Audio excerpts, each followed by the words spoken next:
O alemão do século XVIII é Immanuel Kant, que é considerado o melhor filósofo da Alemanha, não só no século XVIII, mas em todos os tempos.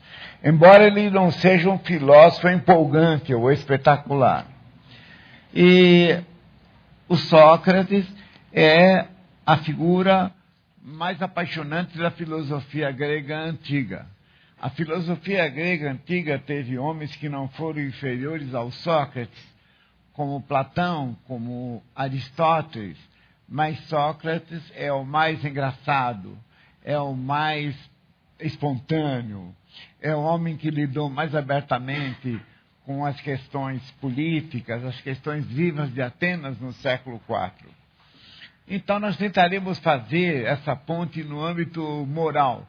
Como é que Kant aproveitou, no âmbito dos estudos morais ou dos estudos de ética, que é uma palavra hoje muito mais usada, como é que Kant usou o exercício da filosofia do Sócrates, né?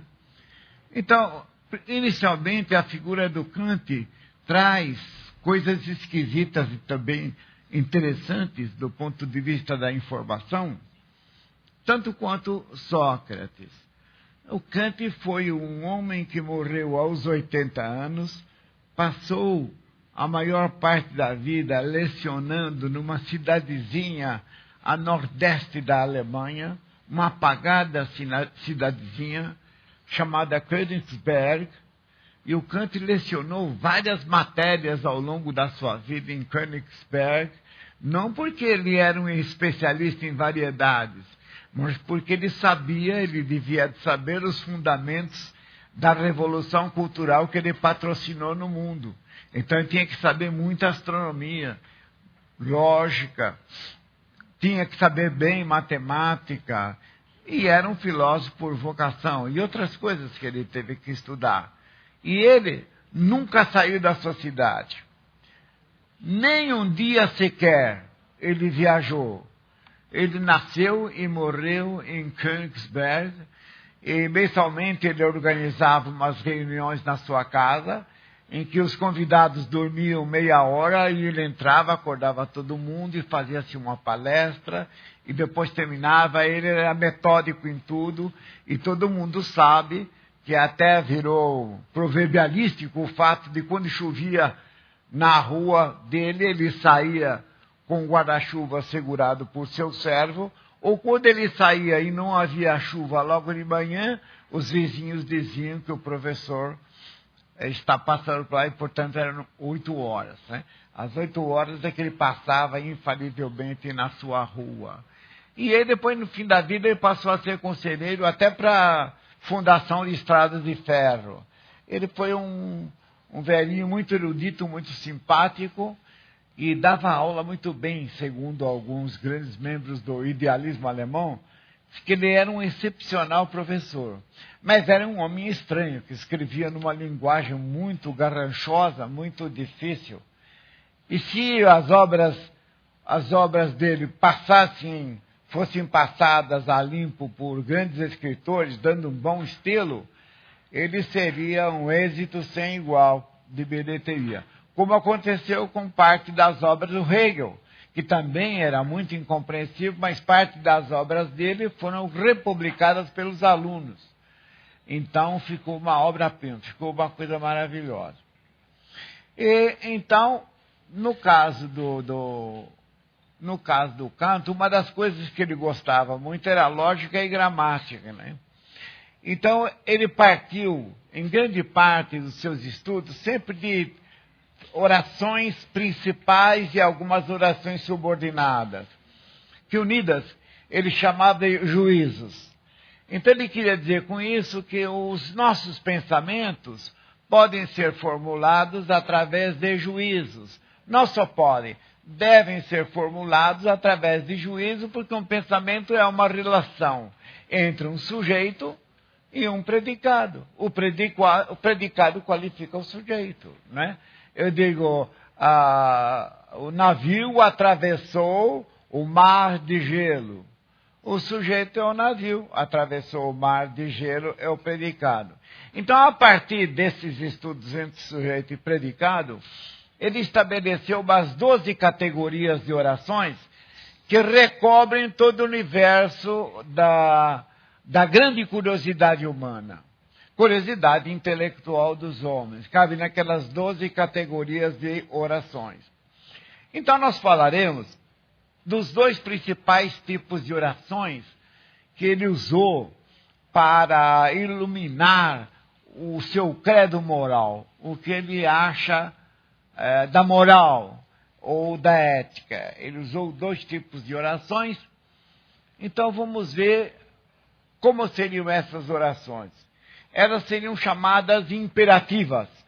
Então, ele começa o seu curso de ética a partir do que nós aprendemos na gramática, nos bancos escolares, o que é um modo imperativo. Varra a sala, faça-me aquilo, estudai pelo Brasil, isso é o modo imperativo. Então ele diz, no modo imperativo, há duas frases que começam a nossa questão da moralidade e terminam. Então ele diz que, no primeiro caso, nós temos frases do tipo assim, faça a sua lição, menino, senão não tem sorvete.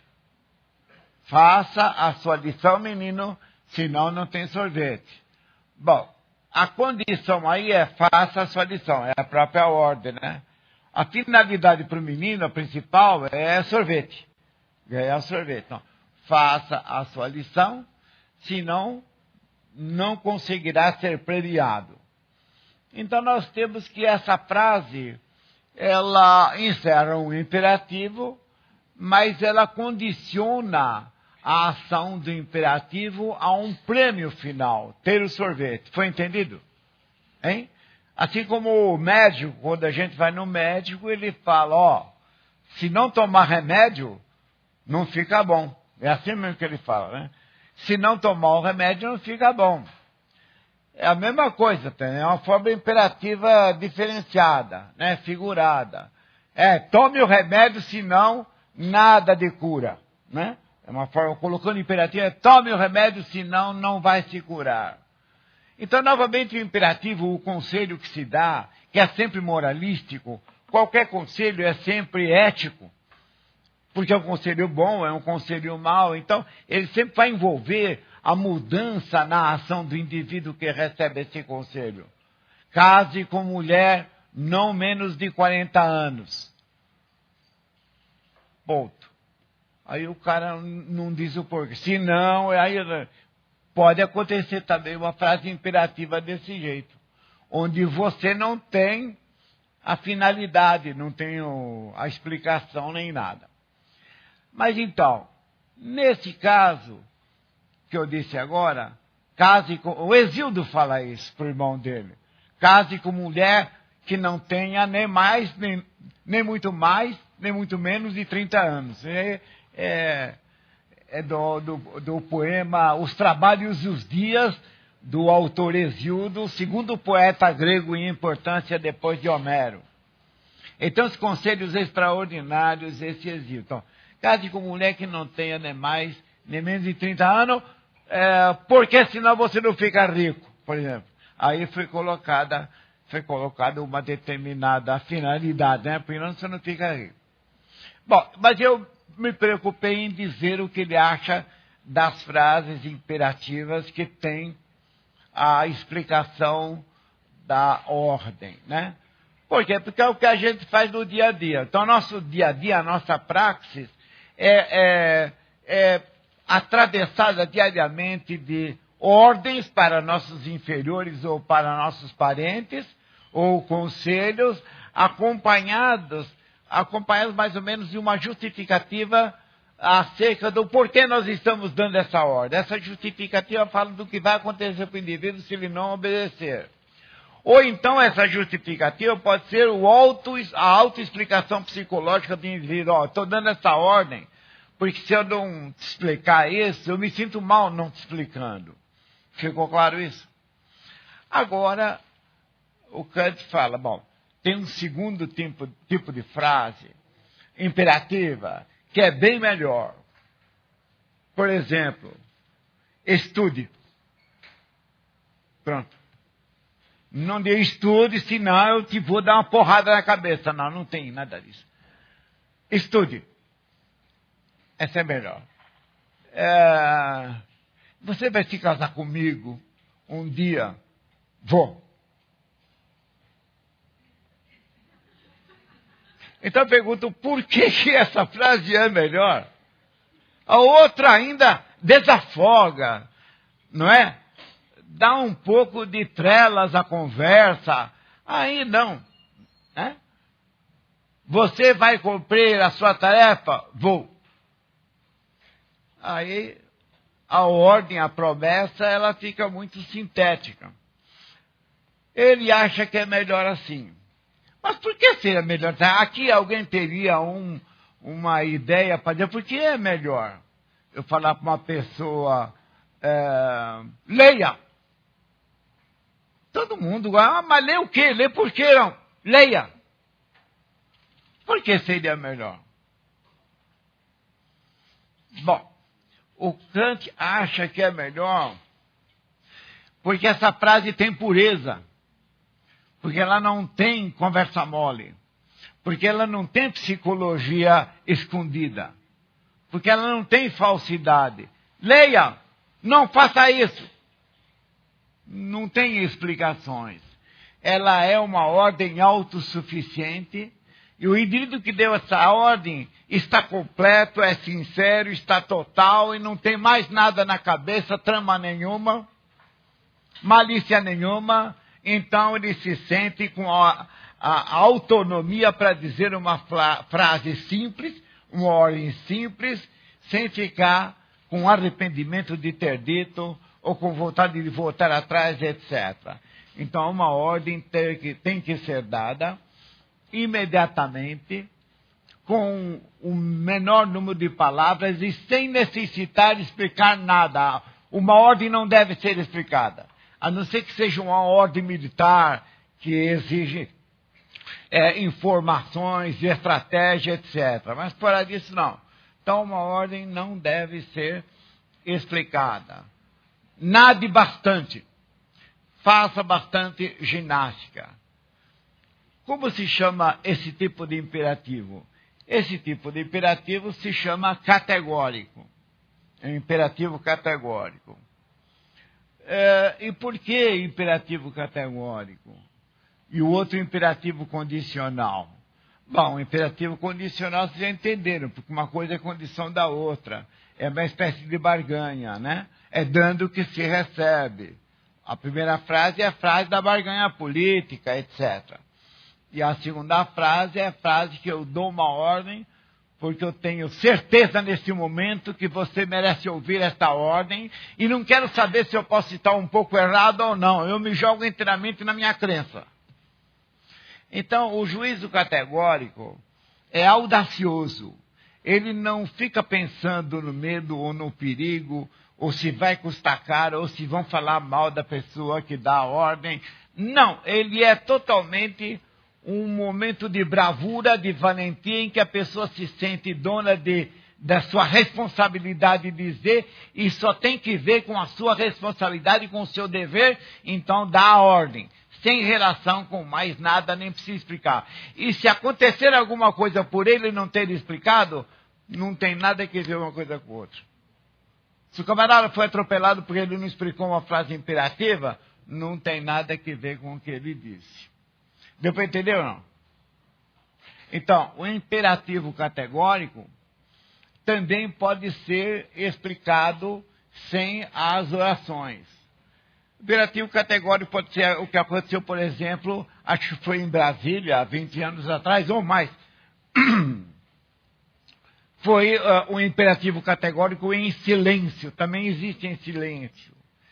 Um sargento do exército passava por uma rua onde havia um parque lá com crianças nadando numa piscina. Nadando não, era um zoológico, na verdade.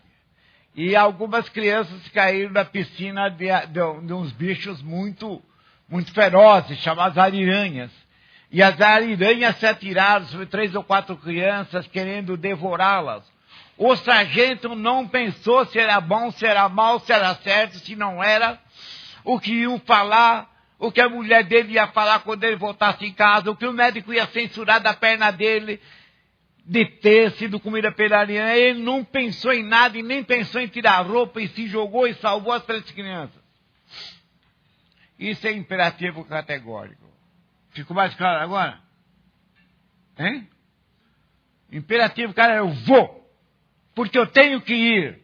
O cara não sabe por que ele vai. Eu vou porque vou, pô. Eu vou porque eu sou empurrado, como disse Ulisses. Ulisses, quando os amigos dele voltaram chorando. Ai, Ulisses, tem uma mulher que está transformando nossos amigos em porcos, em cabritos. Ai, Ulisses, não quero mais ir lá. Ulisses xingou o cara de covarde. Ele botou aqui e falou, eu vou. Porque Anã que me convoca. E foi. E foi. E não pensou em nada disso, que todo mundo pensa, toma cuidado, tá? Ele é livre, inteiramente livre, ele é absoluto e ele é o maior professor do mundo.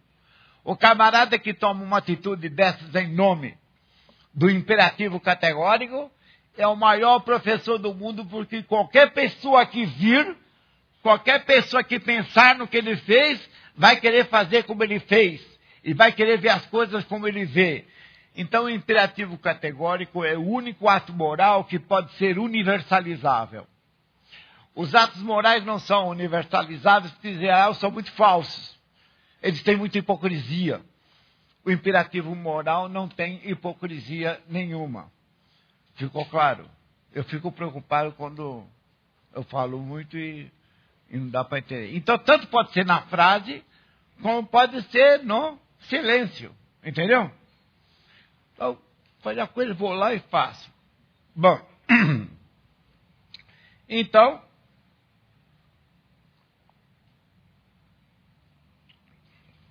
nós temos no imperativo categórico a questão básica da ética kantiana e da ética filosófica alemã e europeia, né? Até hoje se discute isso. E as decorrências disso, né? Que há outras éticas diferentes da kantiana. Há éticas utilitaristas, éticas relativistas. No caso do Kant, você não pode fazer qualquer coisa para chegar a uma terceira coisa. Você tem que fazer qualquer coisa por fazer essa coisa. Então, se você escreve um poema, muito bem, você escreve um poema. Mas se você escreve um poema para agradar a sua vizinha, que é muito bonita, e você quer chegar ao coração dela, isso é uma porcaria. Para o Kant, isso aí é uma mentira, isso aí é hipocrisia. Você perverte o poema que fez. Perverte o poema, você perverte a você mesmo. Não faça nada para aparecer o que você não é. Seja o que você é. Você fala, mas eu sou medíocre. Seja medíocre, puta coisa boa. Por que não ser medíocre? É melhor do que ser um gostosão fingido. Então, onde é que eu estava? Ah, sim. Você não pode fazer nada por interesses terceiros. Quer dizer, todo mundo faz. Mas aqui nós estamos falando de ética, então é para fazer uma correção, pelo menos quando a gente vai dormir, a gente pensa. Não é? Então, você não pode fazer um discurso para o prefeito da cidade. Pode fazer um discurso para o prefeito da cidade falando o que você acha do prefeito da cidade. Mas se você faz uma coisa para conseguir uma promoção na sua figura lá dentro dos escalões da prefeitura, isso está completamente errado. Perder as finalidades das coisas. Bom, essa é a ética kantiana.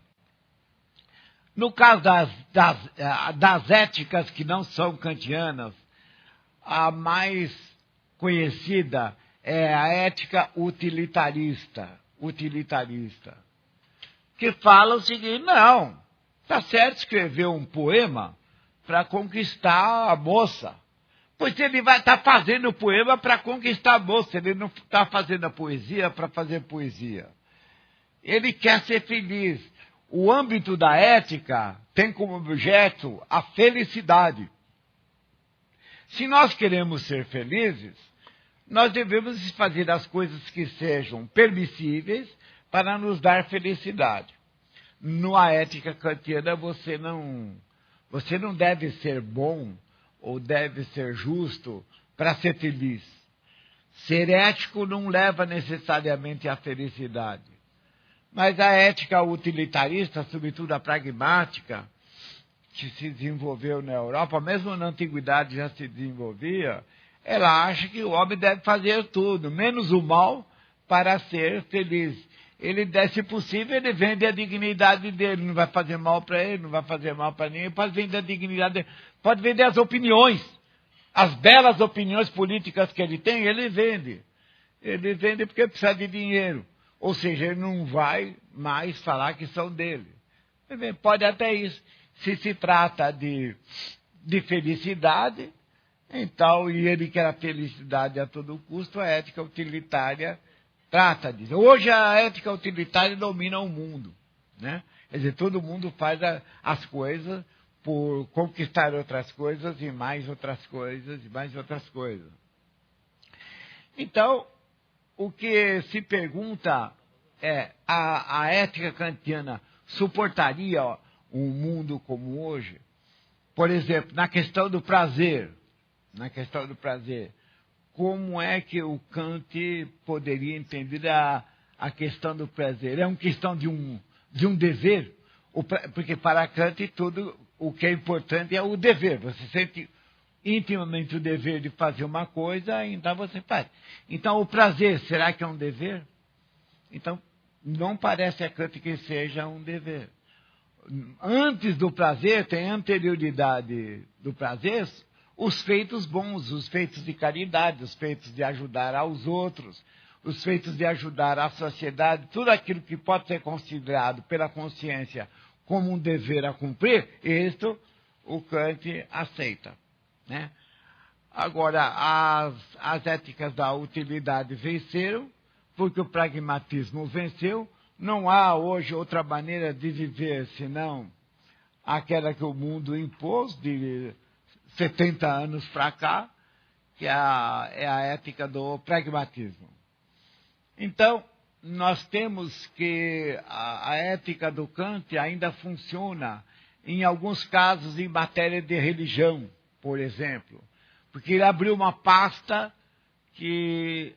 onde cabe todo o sistema ético dele, é a ideia de que há 3 postulados sem os quais ninguém pode pensar em ética, né? Que é Deus. Deus é um dos postulados. Você não acredita, mas você não acredita em Deus, não tem problema. Você deve trabalhar sempre na hipótese de que Deus existe. Não precisa acreditar de fato. Você vai ver como dá mais certo para resolver esses problemas que envolvem compreensão humana, por exemplo. Então, Deus, a imortalidade da alma, é um postulado matemático importante que o Kant aconselha e utiliza, porque acreditando que nós somos imortais na nossa alma, nós somos melhores. E se somos melhores, com essa hipótese de que somos imortais, melhoramos os outros e melhoramos a sociedade. É lucro certo. Parte-se de uma crença improvável, mas é uma crença que, sendo efetivada, ela dá maior produtividade emocional para as pessoas, mais amor, mais gosto, mais comunicação, mais envolvimento com a cultura, né?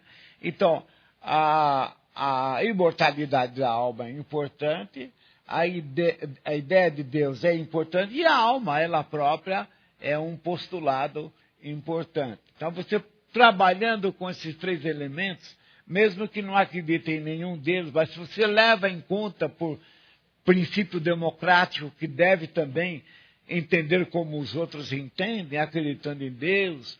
Se você quer entender hipoteticamente, também pode. Isso é uma coisa muito bonita, que os pensamentos bons, ainda que objetivamente impossíveis, nos melhoram a saúde. Entendeu qual é a ideia? Nós melhoramos de saúde quando nós temos toda a fé em coisas que não há. Hein?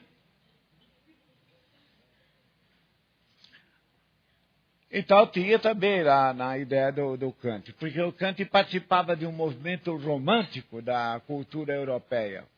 É um romântico forte chamado Sturm und Drang, tormenta e ímpeto. E muitas crenças de gente que sabia escrever esplendidamente, Goethe, Schiller, foram gente que privou com o Kant lá da amizade, Hölderlin, foram gente imbatível, né? Bom, então isto ficaria para discutirmos depois. Nós vamos então passar a comparar com aquele filósofo grego que influiu no pensamento do Kant, né? E que poderia ter sido Platão, tão importante, que poderia ter sido os outros posteriores, como Aristóteles, né? Como Plotino, mas não. O Kant gostou do filósofo que era que nem ele. Simples, nada de ser muito bem vestido, um pouco jogado, né? Embora fosse ordeiro o Kant, e o Sócrates não era ordeiro.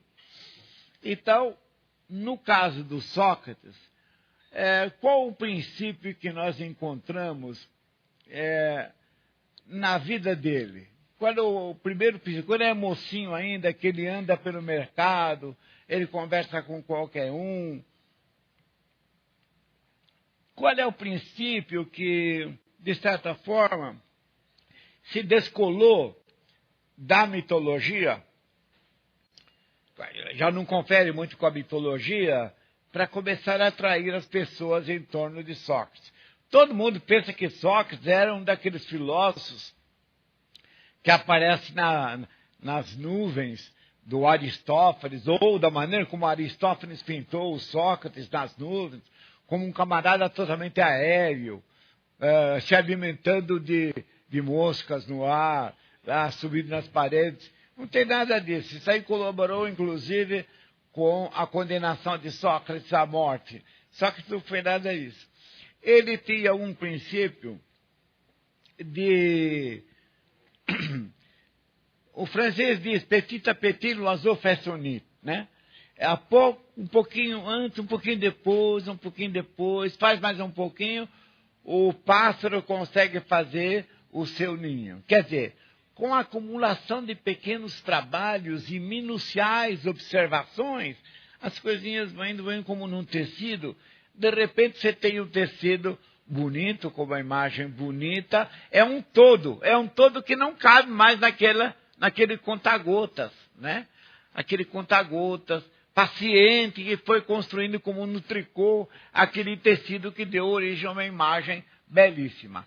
Então a juventude de Sócrates foi isso, nós podemos chamar o processo da indução.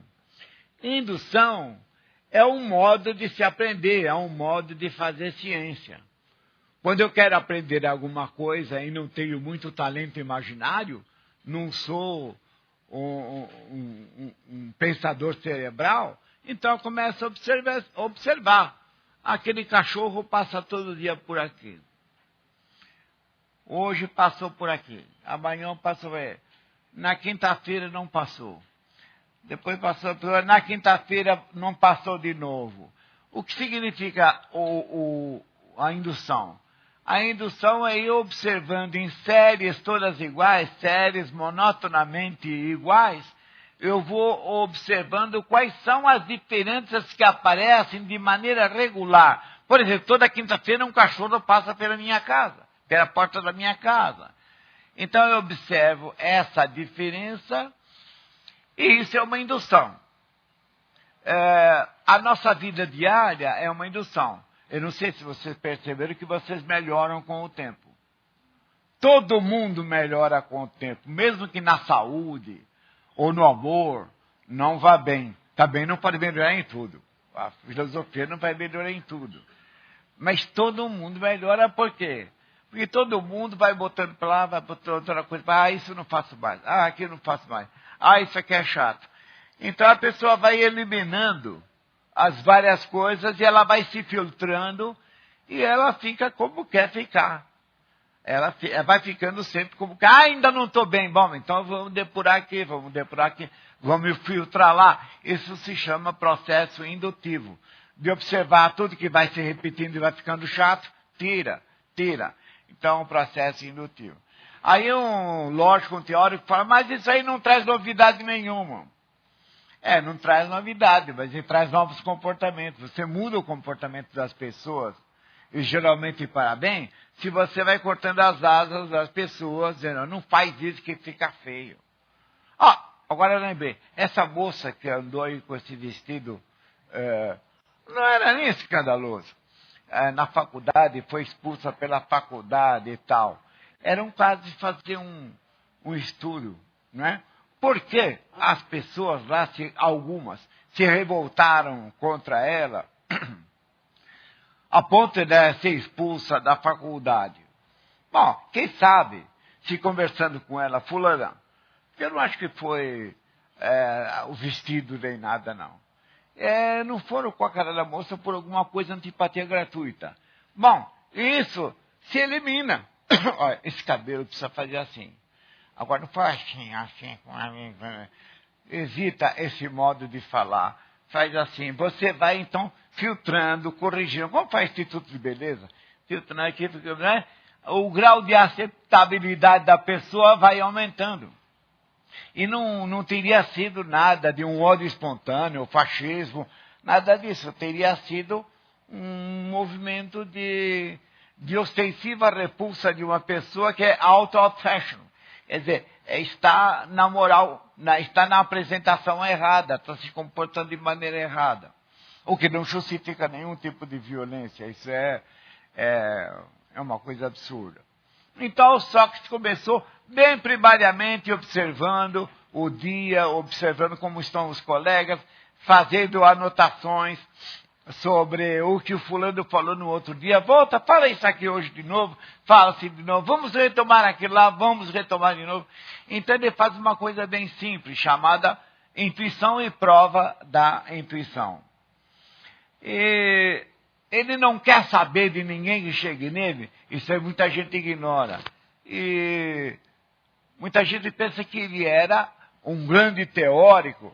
Não era, que ele fosse direto para as ideias, para os conceitos, ele não quer saber disso. Ele quer saber do empirismo, dos fatos, da verificação dos fatos, quando os fatos mudavam. Ele era aquele médico que não quer saber de teorias e de voos altos, de grandes exames médicos.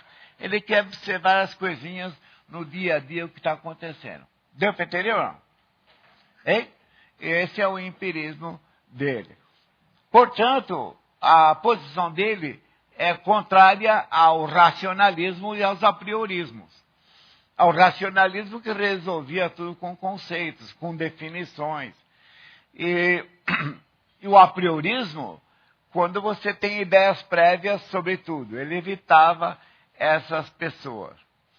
Mas quando é que ele se aproximou dessas pessoas? Ele não gostava dessas pessoas que eram chamadas sofistas.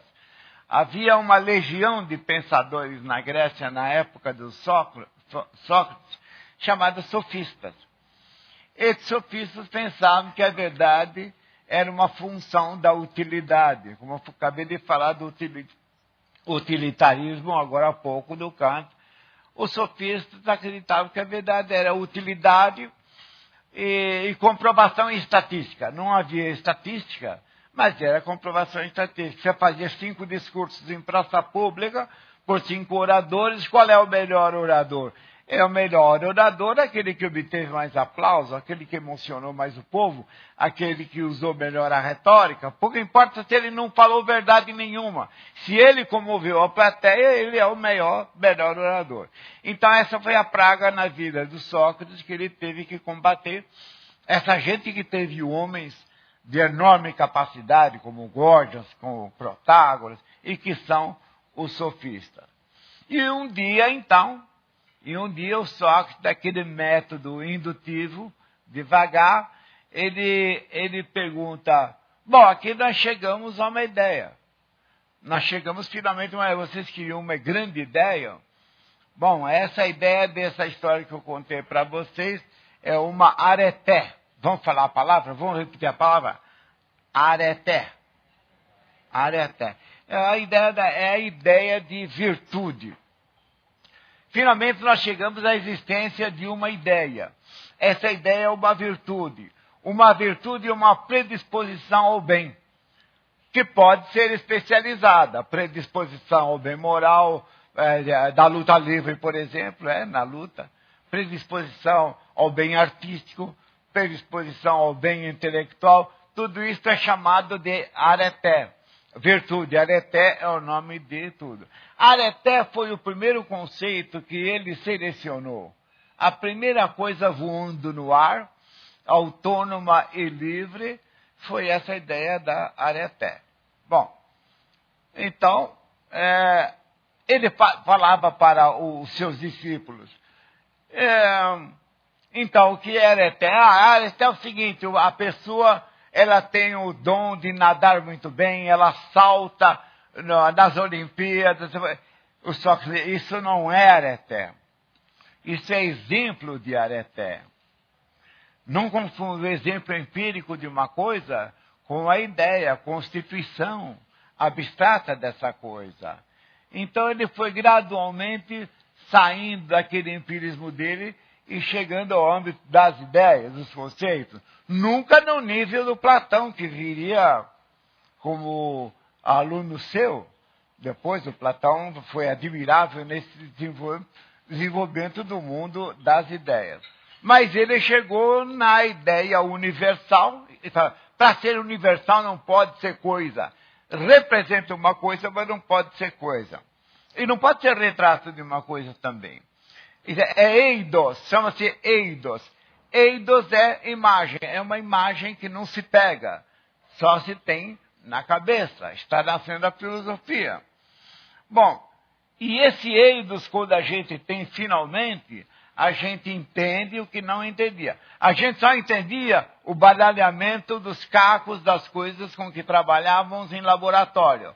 Só um pedacinho por pedacinho. Agora a gente já começa a entender o todo mais largo, porque a vida é um eidos também. A vida é como uma areté. A vida paira como um balão também. Ela pode ser compreendida numa intuição só, num golpe de intuição. Eu não preciso analisar a vida de Pedro, Paulo, Maria, ou estudar como é a vida no norte, ou estudar a vida no sul. Eu tenho um golpe da vida, uma intuição da vida, é uma virtude, a areté que o homem tem disso aí, e é um eidos. É a forma geral, universal, daquilo que se quer estudar. É eidos e realidade. Então Sócrates consegue sintetizar pelas ideias a realidade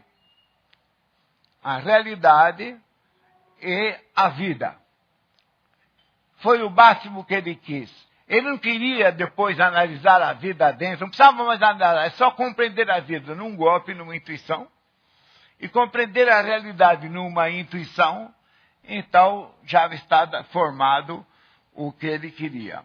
É um pensamento esquemático, como vocês estão vendo. Bom, ele então, quando chega nessas generalidades, nesses universais, ele está combatendo a sofística, está combatendo o pessimismo, e está combatendo o relativismo também. Havia muito relativismo na época do Sócrates, ele sofria para combater esse relativismo. Ou seja, ninguém acreditava num bem único. Todo mundo dizia, o bem é bom para aquilo, mas não é bom para aquilo. O bem é relativo, porque aquele camarada faz o bem, aquele outro não faz o bem. Tudo vira relativo. Qualquer opinião, como hoje, você fala, tem um fulano aí que é um grande estudioso, fala, eu acho isso é o relativismo. E o Sócrates não queria relativismo naquilo que ele estava estudando com os seus discípulos. Ele queria coisas objetivas e certas e únicas. Claro que está sendo radical. O Kant também aprendeu com Sócrates a ser radical.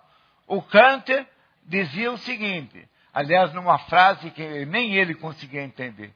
O alemão dele é um alemão tão maldito que nem ele consegue entender essa frase. Eu só entendi ultimamente. E a maior frase que ele falou, que o Kant falou, eu estou falando do Kant agora só para ilustrar o Sócrates. Quem quiser anotar, anota. Não há nada que não sofra restrições quaisquer, a não ser uma coisa. 2 pontos. Uma boa vontade. Vocês viram como ele escreveu isso aí em alemão? Não dá para entender nem nunca. Não, a não ser uma boa vontade. Eu demorei para entender isso aí. O que ele quer dizer? Vamos lá. Quem é que tem coragem de dizer, não, é fácil. Mas precisa chegar lá. Não há nada nesse mundo que não sofra restrição, que não seja sujeita do relativismo. É bom, acho que não é legal. Aquilo lá foi feito de encomenda. Não sei o que lá. Todo mundo mete o pau em qualquer coisa que você fala. E isso no mundo inteiro, menos numa boa vontade. Hein? Mas eu vi um jornalista, eu não digo o nome porque já morreu, sou supersticioso. Eu vi um jornalista, fala mal, meteu o pau até em aquela Madre Teresa de Calcutá. Ele falou que ela era fingida. Então, aí, não é? Não. Por que uma boa vontade não pode ter crítica nenhuma? Não é aquela boa vontade que o padre fala, precisamos ter boa vontade, irmãos. Não é essa. A boa vontade é a vontade sem adjetivos. Uma boa vontade é uma vontade que não tem qualificações. Não é assim, isso é bom para aquilo. Aquilo lá é bom para tosse. Aquela mulher é boa para bater nos outros. Não. É o bom absoluto. O Kant queria o bom absoluto. Em que você fica no estado de volta. Pelo amor de Deus, não me interrompa. Eu estou curtindo o bem absoluto na minha alma. E sou capaz hoje de doar toda a minha fortuna para os pobres. Tomem, pobres! É isso a boa vontade. Ele tem que ter um pouco de loucura também. A boa vontade é uma loucura que você se arrepende no dia seguinte, o mais depressa possível. Mas é uma vontade sem adjetivos, porque o cara que teve aquela boa vontade nem sabe o que é, nem sabe de onde veio. É sem adjetivos. Não sei se vocês entenderam. Hein? Não entendeu? Hein? Você pode estar na praia, estar descansando. Tem aquelas mulheres bonitas que passam perto de você. Festival, não sei o que lá. E você fica só olhando. E você fala assim, o que me aconteceu hoje, que aconteça. Não ligo para nada. A minha boa vontade é que todo mundo seja feliz, mas eu não estou nem aí. Eu quero que o mundo saia bem de tudo em que ele entrar mal. E, assim, você quer ser inteiramente bom. Entendeu? Inteiramente bom. Eu nunca tive uma experiência desse tipo. Eu nunca tive amor tão suficiente, né? Tão exagerado. Mas a casa, ele chama das Gute Wille. Das Gute Wille. Das é o desejo bom, a vontade boa. A boa vontade, então, é aquela vontade que redime e revoga todas as leis, porque os homens finalmente se dispuseram a abrir mão de tudo que eles tenham para fazer com que o mundo melhore de maneira radical. E nem que amanhã tudo isso acabar, a boa vontade continuará. Eu acho difícil explicar mais. Né? Deu para entender agora ou não? É? Bom, então essa é a boa vontade. A boa vontade que o Kant utiliza, né? Agora voltemos para o ceticismo dos sofistas. Eles naturalmente eram contra o Sócrates, né?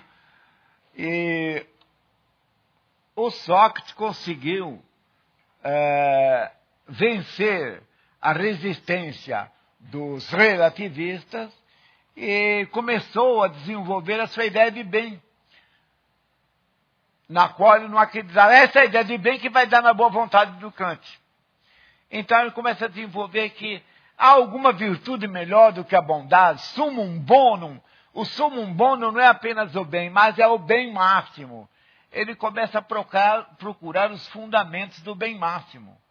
Será que explicando para os outros como é que se forma o bem máximo, eu convenço os outros? De maneira nenhuma. Você não convence os outros explicando nada para os outros. Você convence os outros empurrando os outros. Empurrando, puxa para cá, puxa para lá. Fala lá, desgraçado. Você dá ordens para a pessoa. Mas ensinar, você não pense que ensinar vai fazer qualquer milagre, né? Bom, então ele começa a estudar o que é o bem. Não é a boa vontade, o que é o bem. E o bem estava muito contaminado na Grécia. A ideia de bem estava contaminada pelos sofistas.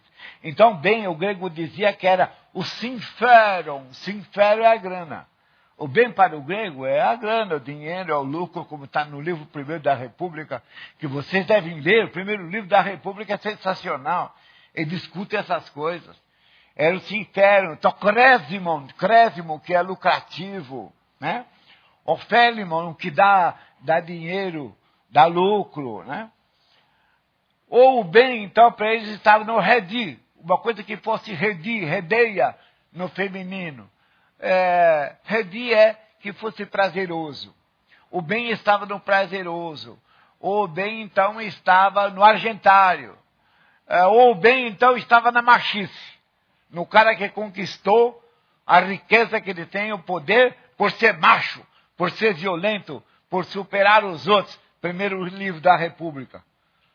O caso de Trasímaco aparece lá, muito interessante. Então chama Pleon Eken. Pleon é o cara que quer ter mais, dá na porrada e vence seu inimigo. É o Creiton Enai, ser mais forte, ser mais poderoso. Bom, então o Sócrates não consegue derrubar tanta gente assim.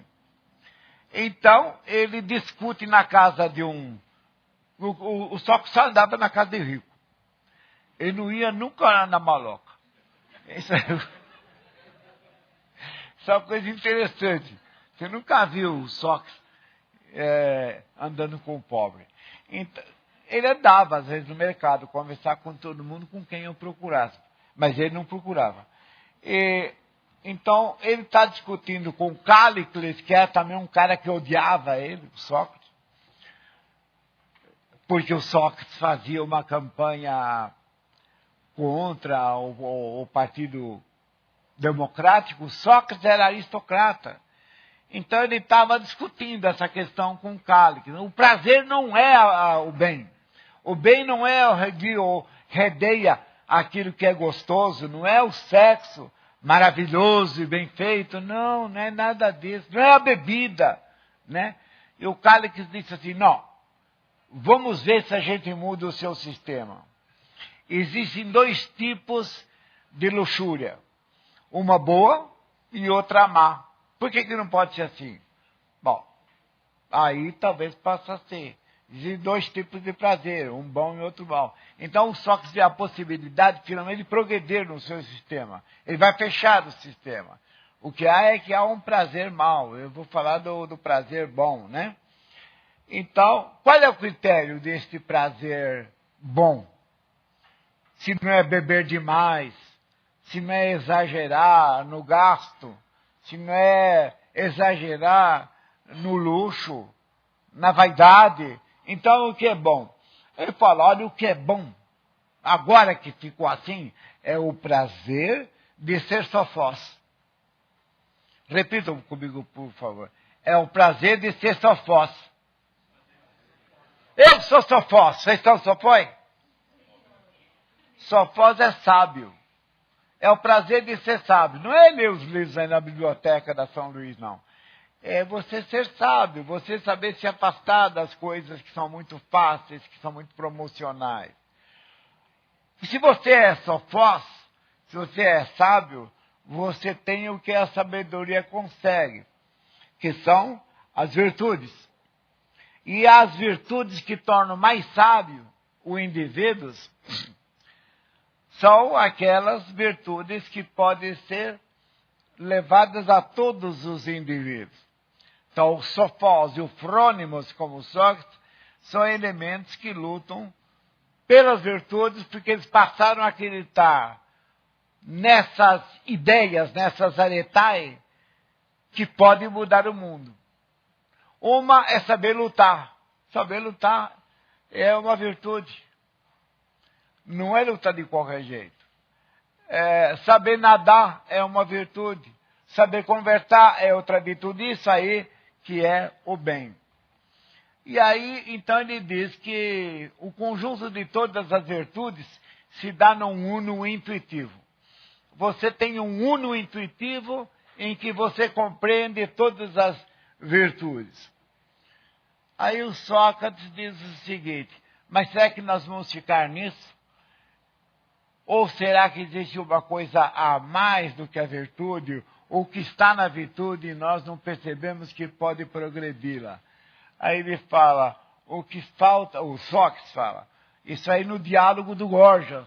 Eu acho que o que está faltando, agora que nós falamos da virtude, é aquilo sem o qual a virtude não presta, não adianta, é uma coisa apagada. Qual é? É a técnica. Por favor, repitam, técnica.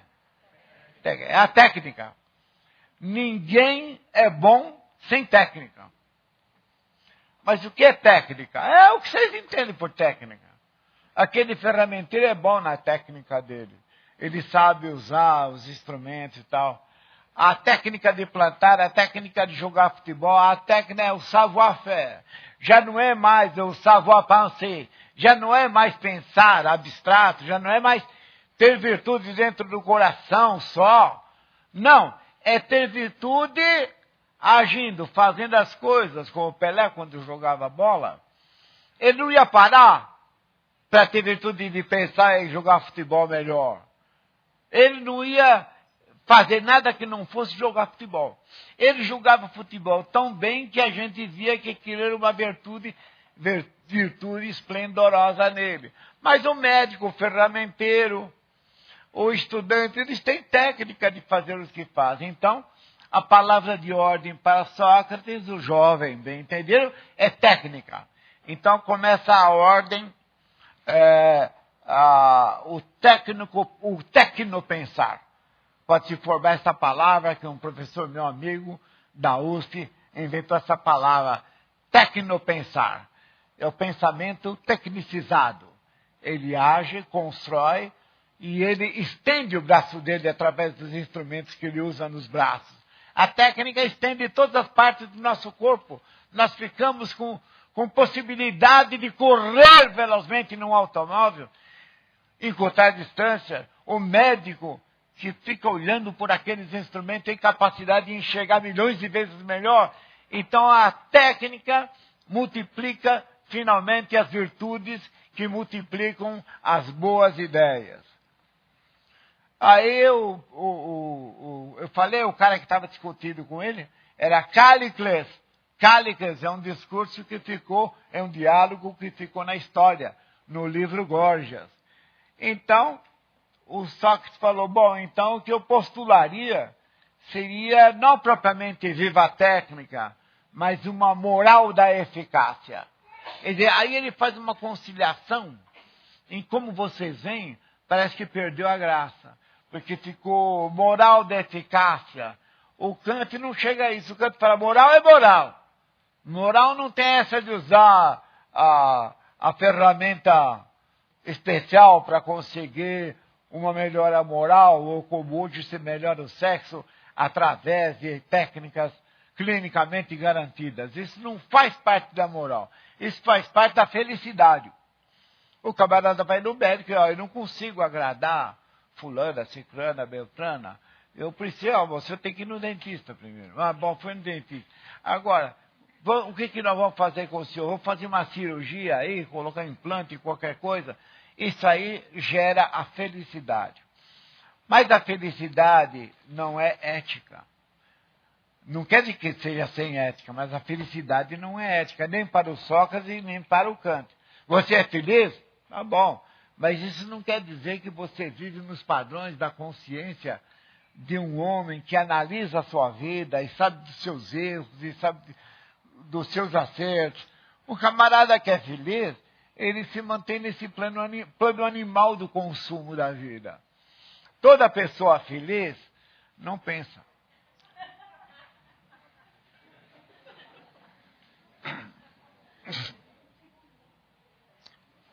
Então o Sócrates diz a sua famosa frase: o pior não é ser ferido por alguém. Contra a felicidade, né? Todo mundo, eu quero ser feliz, nunca fui tão feliz na minha vida. O cara assim é bobo. O cara que fala, jamais fui tão feliz, dá até azar isso aí. Nunca fui tão feliz na minha vida. Não, para Kant e para o seu arcaico professor Sócrates, felicidade e ética da vida não tem nada que ver. Não tem nada que ver. O ser humano precisa sofrer um pouco. Ele aprende até a gostar do sofrer. Ele acaba gostando de um pouco de sofrimento. Agora, só felicidade, o cara nunca pensou numa coisa só que o irritasse, o tirasse de sério, o levasse a pensar na vida. Você riu, é? Bom, então o pior não é ser ferido por alguém, mas ferir alguém. O pior é você dar um tiro em alguém. É melhor você receber um tiro. Porque recebendo um tiro, você pode ser feliz ainda. Mas matando alguém, você não vai ser feliz nunca. Né? Então, quer dizer, matando alguém, você não vai ser feliz, porque há toda aí uma tradição cristã que diz que você é um desgraçado se você matar alguém. Na guerra já não é assim. Se matasse alguém que merecesse morrer, tá bom. Mas essa frase do Sócrates é anti-eudêmica. Eudêmica é a ética que os gregos seguiam. A ética do bem viver, do comer bem, é a ética do prazer. É a ética eudêmica. E o Sócrates, bem ou mal, acaba chegando a ela. Ele acaba caindo nessa ética. Mas ele resolve um pouco a paspalhice dessa ética através do imperativo técnico. Você tem que fazer, plante, haja, você vai ser feliz trabalhando. É a melhor felicidade, o resto é porcaria, o resto é vício. Você vai ser feliz porque é milionário e fica num navio lindo, deitado lá olhando. Bom, que vida é? Você vai ter a mesma sensação o tempo todo, né? Bom, então, nós teríamos ainda coisas que aproximam o Kant do Sócrates. No caso da frase do Sócrates, sei que nada sei. Sei que nada sei. Sócrates dizia isso até no fim da vida. Já se tem interpretado essa frase, sei que nada sei, por uma frase astuciosa e irônica para dizer: se eu sei que nada sei, o que não dirá vocês, que não sabem nem isso. Mas essa frase é boa, mas essa frase também quer dizer o seguinte: sei que nada sei é o seguinte, então vamos reiniciar tudo de novo. Sei que nada sei, vamos dar um ponto zero para a nossa conversa, zerar tudo, e ninguém mais vai agora abrir a boca para dar opinião, para falar de qualquer coisa, para falar de pareceres pessoais, para falar de pontos de vista que não vêm ao caso, não são a ideia das viles, não são a boa ideia, a boa vontade. Nós queremos a coisa absoluta. Então, pode querer dizer isso. No caso de um diálogo chamado As Leis, quando Sócrates já estava preso, os discípulos foram visitar o Sócrates e disseram: mestre, todo mundo sabe que aqui em Atenas, quem pagar, cai fora. Nós temos dinheiro, o Críton tem muito dinheiro para pagar os guardas, e você sai fora tranquilinho, foge, vai para outra cidade. Atenda, todos nós o amamos, nós queremos as suas palavras, o senhor quer morrer? Ele fala: eu não quero morrer. O que eu não quero é fugir como um ladrão do presídio em que eu estou. Se eu estou preso é porque as leis da minha cidade me condenaram. E se eu fui condenado, eu devo aguardar a execução, porque eu respeito as leis da minha cidade. Foram essas leis que me ensinaram a ser bom, a aprender as coisas que eu aprendi, a adorar as festas que eu adorei. Então eu não posso trair as leis da minha cidade só porque elas agora estão contra mim. Isso é maravilhoso, né? É maravilhoso. A questão do Kant também. Bom, não se trata de... Não é você que está em questão. Não é nada pessoal. Você tem que respeitar as leis como um absoluto. Outra coisa também que aproxima do Kant é que ele tinha um demônio que sempre falava para ele alguma coisa quando ele ia fazer alguma bobagem. O Sócrates. Ele ia fazer alguma bobagem, ia falar alguma bobagem, tinha um demônio que chegava nele e falou: não vai nessa não. Não fala isso aí, sai disso aí que isso aí não tá bom. É que nem o cara na estrada com o caminhão, aí fala para ele, então ele desvia de um outro caminhão, né? É um perigo de morte. Então o Sócrates escapou várias vezes de perigos porque um fantasminha falava para ele não fazer as coisas. Bom, aí a gente deveria interpretar: demônio interior, nem sei o que é isso, mas obedeço e sempre deu certo. Só que quando ele ficou para morrer no presídio, depois ele falou para os amigos, o fantasminha, o demoninho, não apareceu nenhuma vez. Quer dizer que ele ia morrer, não há dúvida nenhuma. E um mesmo levá-lo para beber cicuta, como ele bebeu cicuta. Mas a ideia de ter um demônio que fala com ele, a ideia das leis é essa honestidade absoluta, um pouco irônica. O sei que não sei é uma coisa que só pode mostrar que é um homem mítico. O Sócrates é um homem mítico, ele é um mito. Ou, se nós quisermos, ele é um mito. Não há um homem desse jeito. E nós todos fazemos força para crer que houve um homem assim. Isso é mais mito ainda. Ele só não foi superior a Jesus Cristo. Isso é unânime nas bibliografias. Ele se aproxima mais, dizem todos os estudiosos, de Cristo. E depois de Cristo foi ele o homem mais extraordinário. Outra coisa que o aproxima do mito é que ele se transfigura em alguns diálogos. Ele não é sempre o mesmo Sócrates interessado em cultura. Às vezes ele se interessa num garotinho e quer ir deitar com o garotinho lá às margens do rio Ilício para falar de filosofia. Então ele tem também esse Eros que aparece e que o entusiasma e ele não se envergonha disso, ele também tem.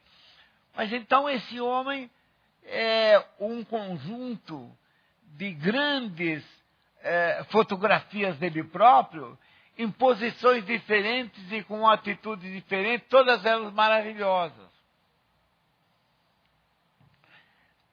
Bom, além disso, isso chamou de transfiguração transcendental. Parece que os deuses descem sobre a boca dele e ele começa a falar pela força dos deuses em sua boca e nos seus gestos. Então isso é transfiguração, é outra coisa impressionante. E finalmente, a coisa dos primores do objeto. Ninguém falou tão claro como ele. Ele era contra qualquer artifício retórico. ele foi, nesse sentido, o maior propugnador pelo estilo ático. O estilo ático é chamado o estilo claro da região da Ática. E ele foi o melhor representante disso. Bom, agora então partiremos depois para... Não é isso, moça? Cadê a mocinha que estava aí? Partiremos então depois para algumas perguntas.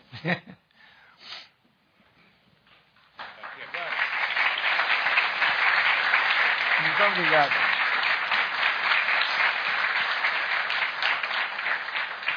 Bom, depois dessa visão radical, né, que nos propõe aqui o nosso ilustre convidado, entre essa visão da ética, do bem e do mal, né, na verdade do bem, da ética, do mito.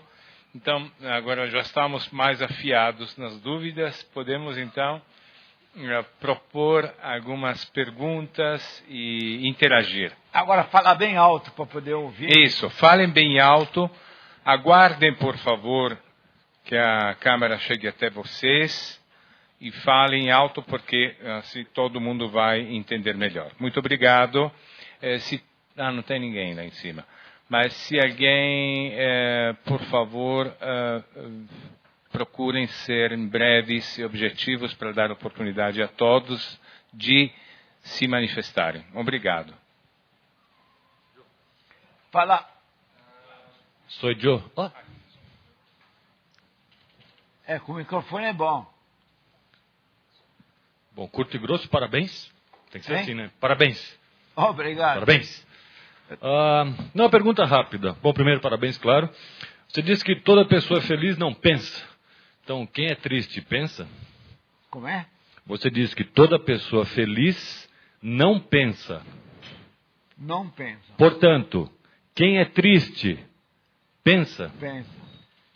Desenvolva, por favor. Hein? Desenvolva. Quem é feliz não pensa porque é feliz, tem a cabeça ocupada por outra coisa.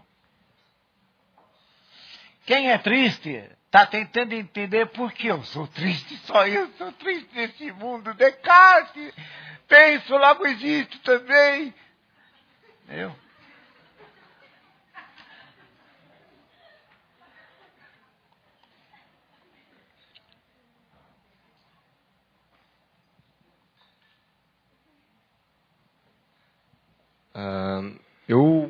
Eu gostaria de perguntar para o senhor se existe alguma diferença, se o senhor acha que é diferente o uno intuitivo, a boa vontade e o nirvana.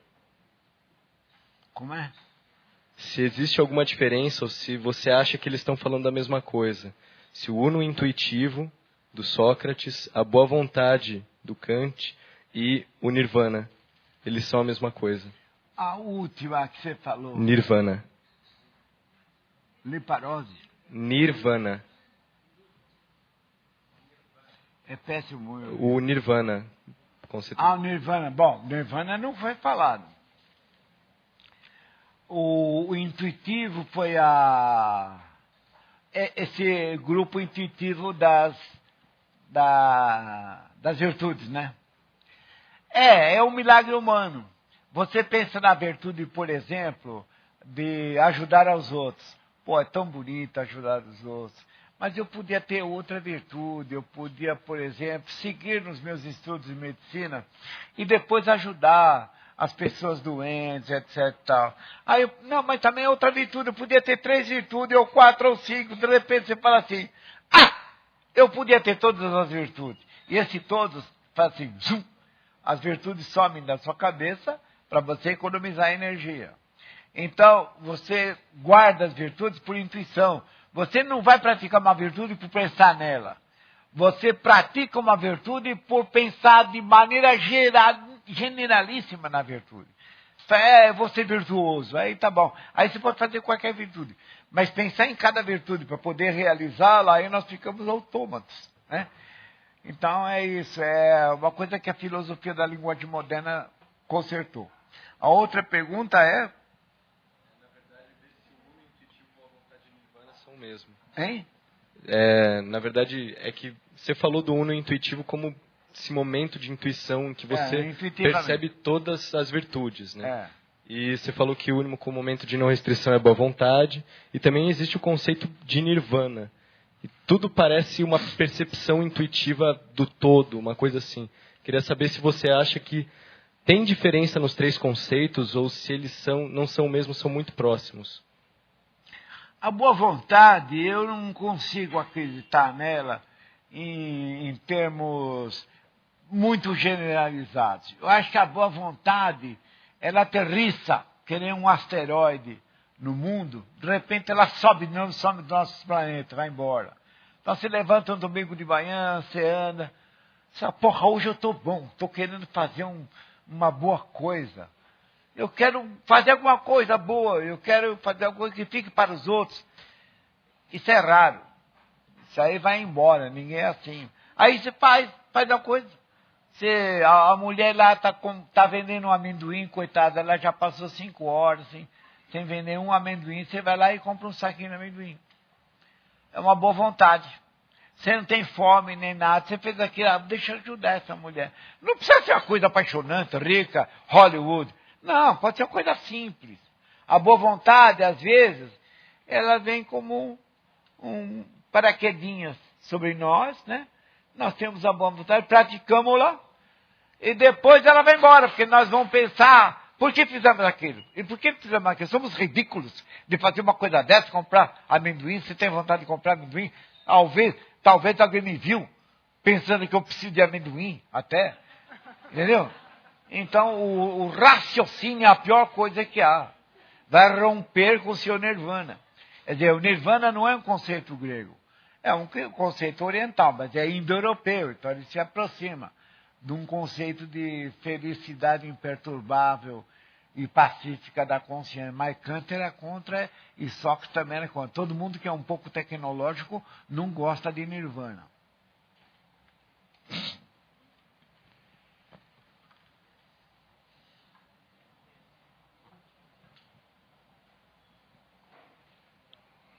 Professor, a partir da moral cristã, se eu me comporto bem, eu vou para o céu. Se eu me comporto mal, eu vou para o inferno. Qual o fim da ética de Sócrates? Como? Qual o fim? Qual o fim da ética kantiana? O Sócrates é o seguinte, se ele existiu, ele era um grande artista consigo mesmo. Sabe? Era um grande artista, não para os outros. Era um grande artista para si mesmo. Quando ele estava para morrer, ele teve uma quietude, uma tranquilidade, que é muito difícil de a gente imaginar em alguém. Então, ele pelo menos teve força para montar uma imagem de que ia morrer bastante tranquilo. Não ia ser infeliz nesse transe. E mesmo conversando sobre todos os assuntos, não passou pela cabeça dele, pelo que nós sabemos e que pelo Platão contou, porque tudo que ele falou foi Platão que contou, escreveu. Não passou pela cabeça dele a ideia de algum pecado. Passa-se a ideia de alguma dívida, ou tal, né, pagar um galo para fulano e tal, mas ele não tem o que, por exemplo, eu tenho, que é um certo medo do céu.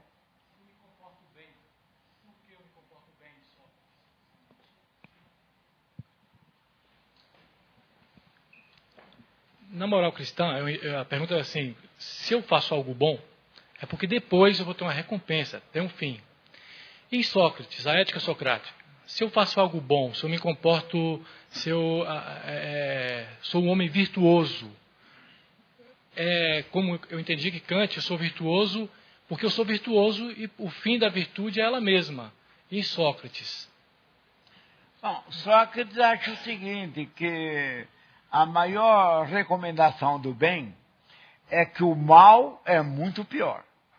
O mal não tem argumento nenhum em sua defesa. E o bem tem vários argumentos em sua defesa. Então, tudo ajuda, toda ideia boa, quando se trata de anular o mal, que assim nós estamos favorecendo o bem. Você está pensando num mundo em que o mal existe diariamente e todo dia. Hoje nós pagamos a segurança pública, nós fechamos a casa, temos armas e tal, a gente não pensa muito nisso. Que o mal está aí, a gente não pensa no mal. A gente pensa no mal figurativamente, como bandidos, assaltantes, que são perigosos e tal. Mas naquela época, na Grécia, não. As pessoas pensavam no mal como uma tendência muito pouco conhecida, mas que não era para ser mais conhecida do que suficientemente para ser evitada. Ser evitada de qualquer maneira.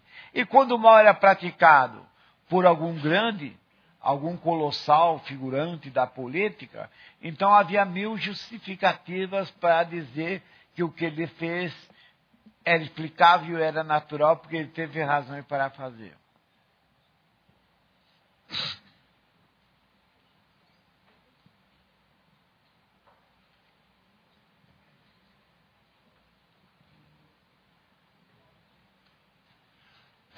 Boa noite, professor.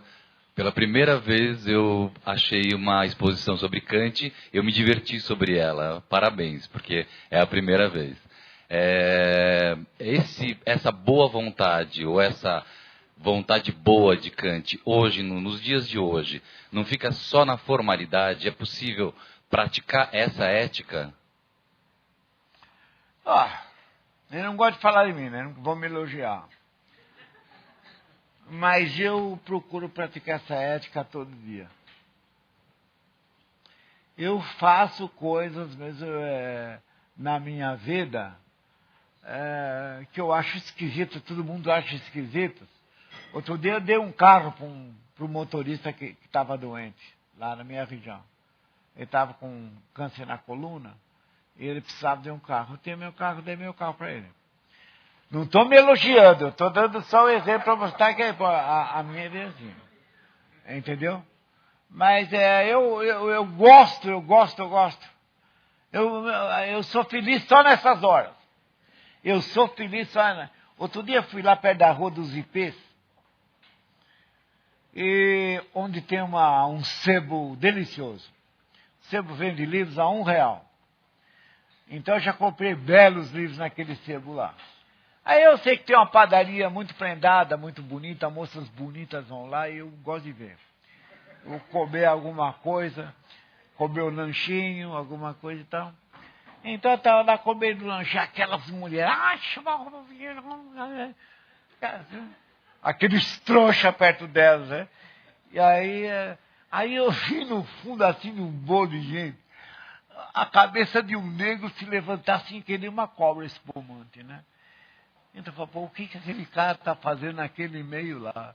Então eu fui lá ver. Eu já sabia mais ou menos que o cara está precisando de algum socorro. Eu vi ele meio torto assim, e ele me falou assim, eu quero um dinheiro para comer alguma coisa. Eu falei, pera um pouco. Eu fui lá e peguei um pedaço de bolo, esses bolos de padaria, e dei uma Coca-Cola também. Dei uma Coca-Cola para ele. Aí ele pegou logo, tomou tudo lá. Eu me senti muito feliz. Mas muito feliz, porque Deus me deu uma oportunidade para fazer aquilo. Deus abriu a porta do gol, pá, fiz um gol. E não é para ir para o céu. Pouco tão importante se vou para o céu ou para o inferno. Para mim é o momento. Aí eu passei para o negão, depois cumprimentei o negão, ele já estava refeicionado da comida, né? E quando eu entrei no carro para voltar, eu disse, dá-me luz, meu Senhor, dá-me luz. E eu nunca fui de falar isso. Eu acho que eu estou ficando fracote. Eu pedi luz a Deus. Dá-me um pouco de luz, Senhor, dá-me um pouco de luz. Então essas coisas estão acontecendo comigo, eu digo para vocês, porque é a primeira vez que eu digo isso, então vocês são meus testemunhos. E eu me sinto muito bem com isso. Com essas coisas. Deus é uma alegria. E eu nunca fui de acreditar. E nem acredito ainda. Mas eu faço o meu papel, que nem Sócrates. Aliás, eu falei, dá-me tua luz, Senhor.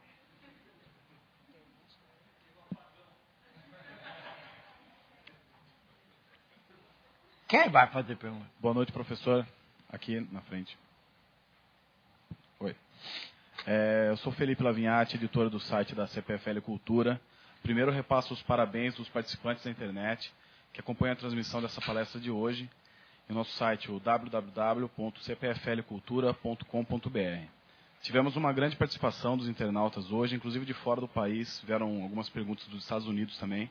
Mas a pergunta escolhida veio mais de perto, aqui mesmo de São Paulo, da internauta Clara. Ela pergunta: a virtude moral pode ser ensinada ou não? Por exemplo, pode-se aprender a ser bom como a ser um ferramenteiro? Pode acender o quê? Não, pode-se aprender a ser bom como se aprende a ser um ferramenteiro? Bom, essa foi uma discussão que o Sócrates travou a vida toda. E tem um diálogo em que ele disse muito claramente que ninguém aprende nada de virtude. Um pai não pode conseguir ensinar a sua virtude para o seu filho. Como Pelé não ensinou para o seu filho jogar futebol. Então, um pai não consegue passar sua alta virtude para um filho. Isso é teia moira.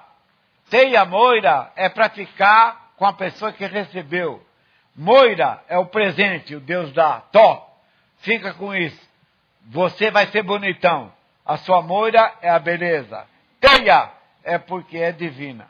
Teia moira. Então ele fala que ninguém passa a teia moira para seu filho. Depois ele mudou de ideia e achou que as virtudes nascem também das coisas. E que elas podem ser aprendidas pelo comportamento das coisas e das pessoas no mundo. Aprendidas, digamos, pela experiência do homem no mundo. Não pega muito bem. Alguns críticos disseram que a tendência de Sócrates é dizer, como diz o caipira brasileiro, quando ele pega uma plantinha, ele gira e fala: isso aqui tem virtude. Ele fala: essa planta tem virtude. Então começaram a achar que as virtudes estavam em certas coisas, no coração das coisas, e a filosofia ia buscá-las lá. E no fim, ele passou a achar que as virtudes seriam boas quando mescladas com a técnica, e aí sim, com técnica todo mundo chega à felicidade. Talvez a solução de Aristóteles é muito melhor. A solução de Aristóteles é bom. O seu filho rouba, ele é ladrão, vamos dar algumas lições para ele, vamos dar para ele uma vida tão desgraçada que ele vai preferir levar outra vida. Então a virtude é hábito. A virtude é hábito. O cara é mal criado, dá um corretivo nele, vai reparando a evolução dele até ele ficar simpático, agradável. É hábito. Quer dizer, isso é modo de resolver meio de urco, né? Meio bruto. Aristóteles foi bruto nisso aí, né? A virtude é apenas um hábito. Então é uma coisa repetitiva. Repete-se, você transforma um tarado num santo. Não é? Toda vez que o tarado olha para uma mulher boa, ele toma um choque elétrico. Então, no fim, ele vai ficar eletrocutado.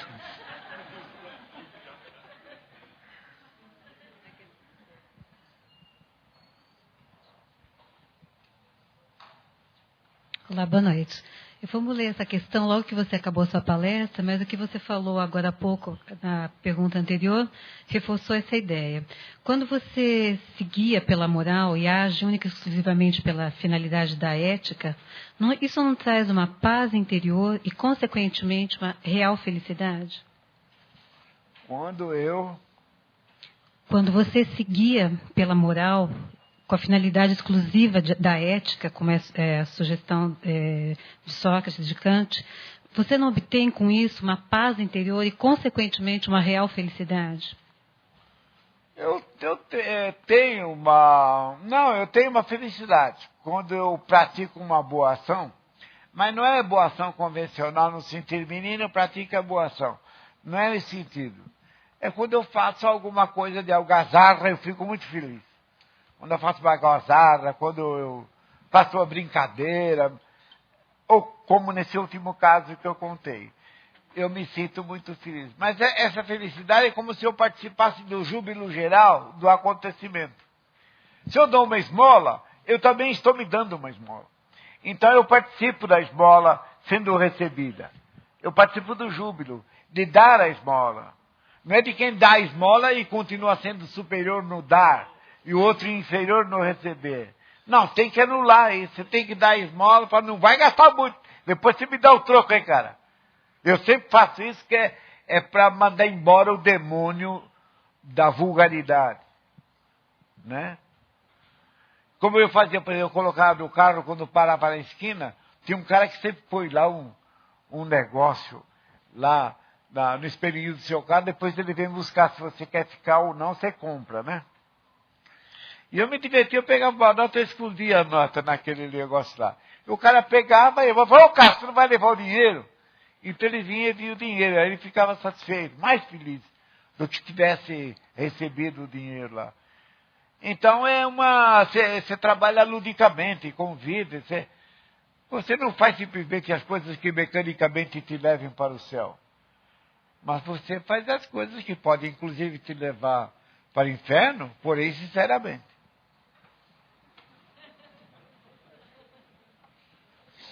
Professor, passamos para a última pergunta da noite. Quem fala?